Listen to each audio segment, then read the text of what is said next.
Good morning, it's November 6th. Welcome back to BWN. I'm Kate Zelkowitz here with your late October and early November news. Thanks for tuning in. MCLA's first season of athletics after announcing their partnership with Influxor on August 28th is drawing to a close as fall sports play their final games. Influxor has partnered with over 300 schools across the country to create co-branded apparel like sweatshirts and jerseys, customized with players' names and numbers. The deal brings the NCAA's Name, Image, and Likeness, or NIL, plan to the college, allowing athletes to earn a profit from their identity. For MCLA's athletic director, Laura Mooney, the idea of bringing NIL and Influxor to MCLA is good for everyone. It helps student athletes make money during the season, and MCLA can use it to attract more student athletes to the school in the future. As of early October, 23 athletes have signed with Influxor, and many more have expressed interest, excited about the opportunity for representation and a paycheck as they focus on athletics and academics. A car crash in Pittsfield on Monday, November 4th, temporarily cut power to 4 local radio stations. Following a high-speed police pursuit on Jason Street, the driver of a dark 4-door car collided head-on into a guardrail and snapped a nearby pole in half before fleeing the scene on foot. The vehicle caught fire shortly after. According to Facebook posts from the stations, Live 95.9 FM and 1420 AM went off the air around 10:30 in the morning. It's not yet clear if other stations were affected by the crash or if the driver's been apprehended. MCLA administrators are waiting with bated breath as MCLA President James Burge told the college's Board of Trustees in a meeting on October 24th that the college should know in a few months whether an anonymously donated gift is a go. The potential donation could be as much as $10 million and might include the construction of a campus art museum, an endowment to manage the collection, and the operating costs of the facility for 3 years. While the donor wishes to remain anonymous at this time, they're said to have worked with other higher education institutions in the area to support the arts. Massachusetts has seen a record number of wildlands fires this October. The state sees an average of 15 wildfires each October, but this year reports rose nearly 1,200%, with a total of 200 fires reported last month. Of those fires, 100 were reported over the last 7 days of the month, and early findings indicate all 100 were caused by human activity. Current weather conditions put the entire state at elevated risk of brush fires. Officials are asking residents to monitor fire conditions closely, exercise extreme caution with flammable materials, enable wireless emergency alerts on cell phones, and follow instructions from local public safety officials. Halloween was last Thursday, and across campus, faculty, staff, and students were feeling the holiday spirit. Join me in the field as I catch up with some of the festivities. Did I scare you? Well, it's a scary day here because it's Halloween, and all over campus people are totally in the swing of it. There was a door decorating competition on the 3rd floor of the campus center. President Burge has apple cider and all sorts of other goodies. Even Murdoch, the mountain lion here in the quad, is fully in the spirit, dressed, I think, as a witch, but with a fabulous tutu, and even he is handing out treats for everybody. Residence areas looked delightfully spooky, decorated with festive window decals and carved jack-o'-lanterns like these outside Berkshire Towers. On the 3rd floor of the campus center, staff dressed up their doors in all sorts of Halloween stylings, ranging from Ghostbusters and crime scenes to mummies and bats. Many staff members dressed to match their doors, like Jeanette Smith, Vice President of Student Affairs, who went with a witchy pumpkin outfit to match her pumpkin patch-esque door. There was trick-or-treating for students, who were encouraged to come in costume and vote on which staff member's door design was best in show.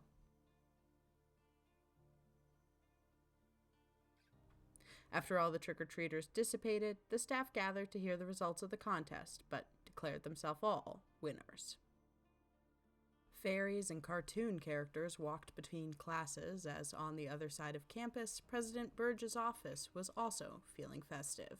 On the porch of the president's office, staff and administrators had snacks, apple cider, candy, and small prizes for students who stopped by. Like the campus center, the whole scene was decorated for the holiday with ghosts and witches. Visiting students could even stop to chat with President Bones. Unfortunately, Halloween wasn't all fun and games this year.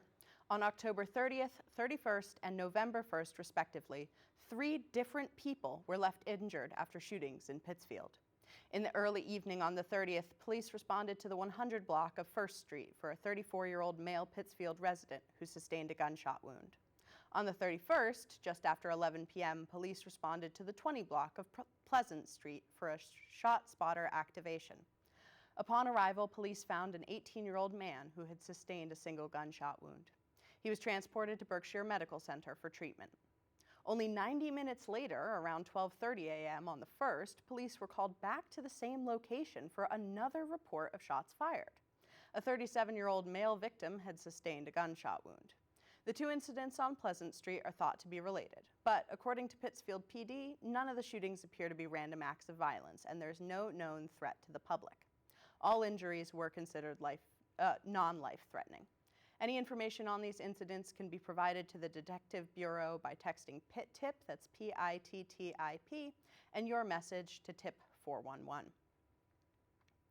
Across the country, college students, their families, and financial aid offices are nervously preparing for this year's FAFSA after last year's disastrous cycle. The 24-25 cycle was the rollout of a new FAFSA process that aimed to make applying for federal financial aid simpler. The so-called new FAFSA incorporates IRS data, cut more than half the questions, and replaced the confusing Expected Family Contribution, or EFC, with the new formula, the Student Aid Index. With these new improvements, however, came massive technical glitches and delays that severely impacted the filing process. Deadlines got closer and closer as the Department of Education tried to patch up issues so students could submit their applications and colleges could process awards.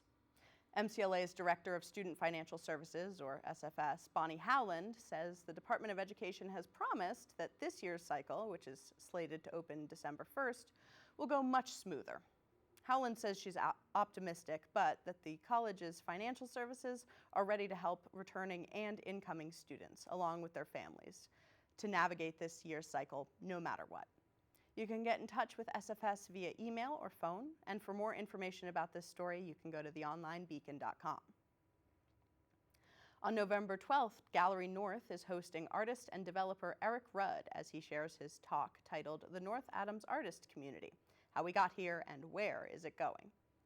Rudd is a well-known sculptor and mixed media artist working with new technological processes and materials like robotics, theme park rides, and blow-molded polycarbonates.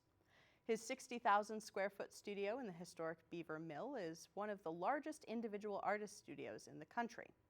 Along with his art, Rudd has converted several historic buildings into condominium live-work artist lofts and founded the Barbara and Eric Rudd Art Foundation, which does business as the Berkshire Art Museum. His talk is open to the public and will be held at 6 p.m. on November 12th at Gallery North here in North Adams. Last night, after a long and derisive campaign season, Donald Trump was elected President of the United States. Let's go back to Monday night when I asked MCLA students how they were feeling on election eve. All right, it is the night before the election, and tension is definitely rising here on MCLA's campus. We've put ourselves in the campus center here. We're chatting with students as they head in and out of dinner to see how they're feeling about this upcoming election cycle. With so much on the line this election, it can be overwhelming to describe all the things you're feeling. So we asked students to start by just trying to sum it up in one word. That's a damn good question. I'm unsure about the election. Overwhelmed. Interesting. Nervous. Anticipation. Dreadful. Ready. With such a mix of emotions and information to process, some students found it hard to distill it to a single word. That's tough. One word is tough. I feel like uncertainty is a good word. I feel drained and worn out about it because it's the same mess every 4 years, and we just repeat the same dance. I am dreading this election. I feel with each election cycle, I am becoming more aware to the actual inactivity of my government and how the people who run in it don't actually care about my best interests. Yeah, I don't know. I feel like this kind of escalation is kind of a long time coming in terms of like the far left and the far right. Obviously, the more dangerous threats coming from the right. No matter who wins, we got a lot of work to do. I really hope I'm wrong, but I feel like people are going to get hurt. It doesn't matter who wins, Harris or Trump. No matter doesn't matter who wins, people are going to get hurt, and I don't want to see that happen. Despite the overwhelming feelings of worry and exhaustion, some students are feeling hopeful. Yeah, this is going to be my second time voting, and I think it's really exciting that a woman is a candidate this time, and she's also POC, which really represents someone like me. Harris is going to win. That's it. I've already voted. We're going to make sure of it. No matter who wins, if we want, to see real change in this country, it takes collective action. It takes a broad coalition of people coming together, putting their differences aside, working towards a common goal. I'm really excited to see the results, but I really hope that it's something that we all kind of collectively agree on as a society, and something that betters, us as a country too. But even among all that hope, It's clear there's a lot of unrest, uncertainty, and a whole lot of worry here on campus. I am sure all eyes are going to be on those polls tomorrow morning. MCLA and Mountain One Bank have announced the Mountain One Fund, a $500,000 gift that will create the college's first hybrid endowment. The donation is the largest commitment in the bank's history and plans to support multiple priorities over the next 5 years, allowing leadership to shift its funding focus each year to match their goals in supporting MCLA and the community's needs.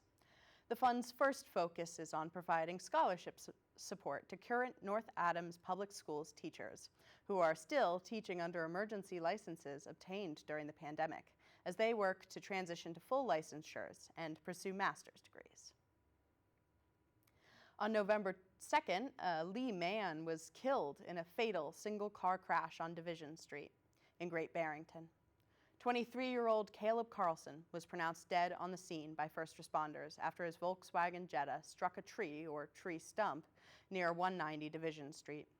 A section of the road was closed for about 4 hours on Saturday as investigators worked on scene, and that investigation is still ongoing. Last month, MCLA hosted the Northeast Regional Undergraduate Research, Scholarly, and Creative Activity, or ERSCA, conference, which wrapped up on October 26th. The conference welcomed students from 6 regional public liberal arts colleges who presented research and creative projects and engaged in scholarly dialogues. Staff from MCLA's Writing Studio, Trailblazer Tutoring Center, and Math Help Drop-In Center were on hand to help students make refinements to their presentations.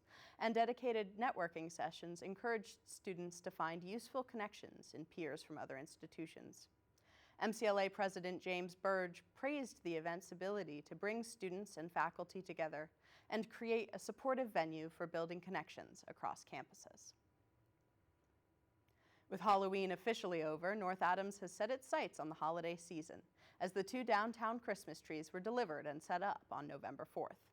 Wire and alarm inspector Mitchell Moranti said the tree closest to the Civil War monument on Main Street was the most challenging one yet for him, as sizing the massive trunk to sit safely in the 29-inch pit dug for it takes an entire crew of workers.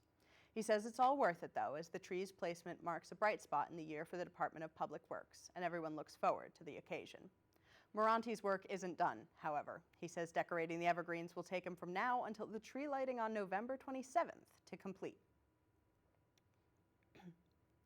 For the first time since 1959, the Rockefeller Center Christmas tree hails from Massachusetts.